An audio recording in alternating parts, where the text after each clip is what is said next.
What is going on YouTube land? I am Chris Catalunya. Before we get into this shoe review, be sure to check out my Instagram at Chris Catalunya with an underscore at the end. Go ahead and like, subscribe, and hit that notification bell so you'll know when I upload a new video. Fight the algorithm, and let's get this channel to that 25,000 subscriber mark. I greatly appreciate it. Also, this video would not be possible without the assist from Kicking It ATX.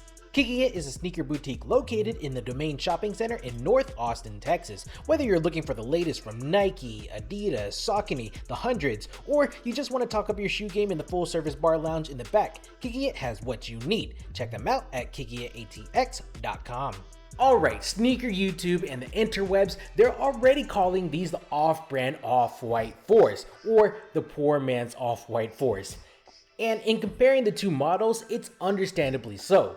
These, as well, are a women's release that's set for September 3rd, 2021. Most stores with Jordan brand accounts should be acquiring the shoe, and it shouldn't be difficult of a cop. I don't anticipate many guys going after this shoe. Still, I can't see this shoe model selling out at the sneaker boutiques, at the mall retailers, and on the sneakers app. Let's check out the box. It's predominantly done up in white. You have the gold Jumpman on top. You have the 23 done up in gold in the front, and then the gold Jumpman on the back. Sizing label at the front, flipping the lid. We have the white tissue paper going on with gold 23s all over. Swipe that paper away, and bam, the Shimmer 4s. They look alright in hand. I can definitely see why people are comparing them to the off-white 4s, especially with the translucent hits all around the shoe. The retail set on the Shimmer 4s is set at $190 USD. Add your tax and your VAT based on where you reside. Now, why are women's 4s a different price from men's 4s? Like, a retail Lightning 4 in the size 8 men's is $220 USD. This Shimmer 4, again in a 9.5, which converts over to a men's size 8, is $190. Someone make it make sense. Looking at the resale market, looking at StockX, GOAT, SneakerCon, surprisingly the Shimmer 4s, these are going somewhat over the retail price, especially getting into men's size territory, which is above a women's size 9 and up. I'm seeing sell prices between $250 to $300, which is kind of crazy to me. Now, if you wear a men's shoe and you're trying to cop the Shimmer 4s, like for personal, add 1.5 to your current size to get the women's size. So if I add or I rock a size 8 in men's, I'd get a 9.5 in women's. Getting deeper, the upper throughout is composed of this flesh tone pink or peach, and despite the name being Shimmer, I don't really comprehend or understand the correlation. Also, I'm not too big of a fan of the quality leather used that forms from the mud guard or the panel that forms from the heel to the vamp of the shoe, and I'm not too sure if it's the leather itself or the paint job. Probably the latter, because running my hand across of it, you can feel some of the blemishes and the air bubbles on it. And Nike and Jordan brand quality control as of recent hasn't been on point. However, I do like the feel of the nubuck portions on the shoe. The eye stay, the quarter panels, the collar, and the front side of the tongue. What makes the Jordan 4 a 4 is that TPU triangle and that rubber netting.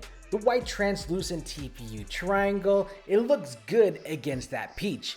The white rubber netting is found on the quarter panels, on the lateral, the medial, and at the base of the tongue.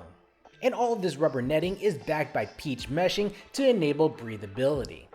Moving towards the back, the heel counter, it employs a pink TPU with the Jordan Jumpman and the 9 raised squares, reminiscent of the eye stay hits.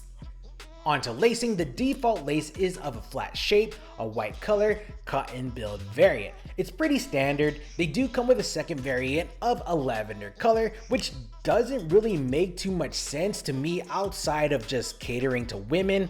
It's definitely a miss in my book. We've talked a little about the tongue already, but I'm loving the silver Jumpman that is sitting atop the tongue, giving embellishment to what is already a lackluster shoe. I thought it was a metal piece. I was way wrong. It's actually a flexible piece of rubber or vinyl. Definitely fooled me and quite disappointed. Peach poly fabric lines the back side of the tongue with the signature upside down Air Jordan 4 woven label right here. The rest of the sock liner you can see is of a white poly fabric with padding around the ankle, providing comfort and security. It looks good, but definitely is gonna get dirty hella easily. The insole matches in the same peach shimmer fashion. A stretch fabric with a white Jordan Jumpman at the heel is placed on a thin piece of blue foam. Balancing the shoe out, the white rubber midsole, it looks good and is accompanied with the tan EVA foam, which doesn't look good. That's the front pod right here, and then the strip running lateral to the medial side of the shoe. This is where some of that quality control issues come into play. Now, the Shimmer 4s, they employ an air unit in the forefoot of the shoe as well as the heel with an encapsulated unit, which is visible with the heel bubble right there. The structures inside, they're white. The goal? To dampen impact. Employing a blown rubber compound, the outsole is finished in a translucent peach form. It's probably my favorite part of the shoe. You have the solid rubber white hits at the top and then in the midfoot of the shoe to give some of that contrast. You have the peach Jordan Jumpman smack dab in the middle and then the zigzag traction marking going on. When it comes to sizing, go with true to size.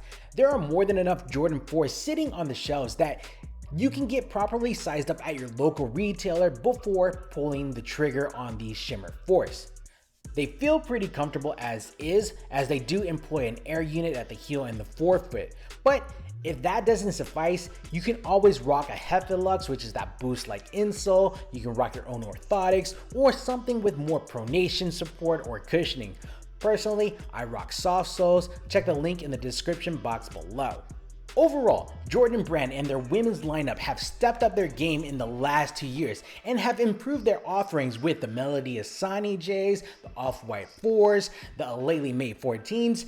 Even non-designer models are looking better. While I'm personally not impressed with the Shimmer 4s, and I know I'm not the target market for these, I do think the Shimmer 4s, they look alright. I do, however, wish that men's sizing or the men's 4s, we can get that $190 price point because $220 is just kind of ridiculous to me. Jordan 4s in general, they're pretty comfortable and they make for a good summer shoe. Well, at least this model looks like a good summer shoe. Alright guys, I think this is a good stopping point for this video. What do you think about the Shimmer 4s?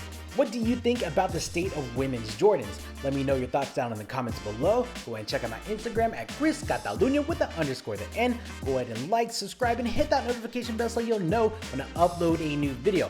Fight the algorithm and let's hit 25,000 subs. Thanks for kicking it with me. I'm Chris Catalunya and we will check you next time. Cheers. See you now.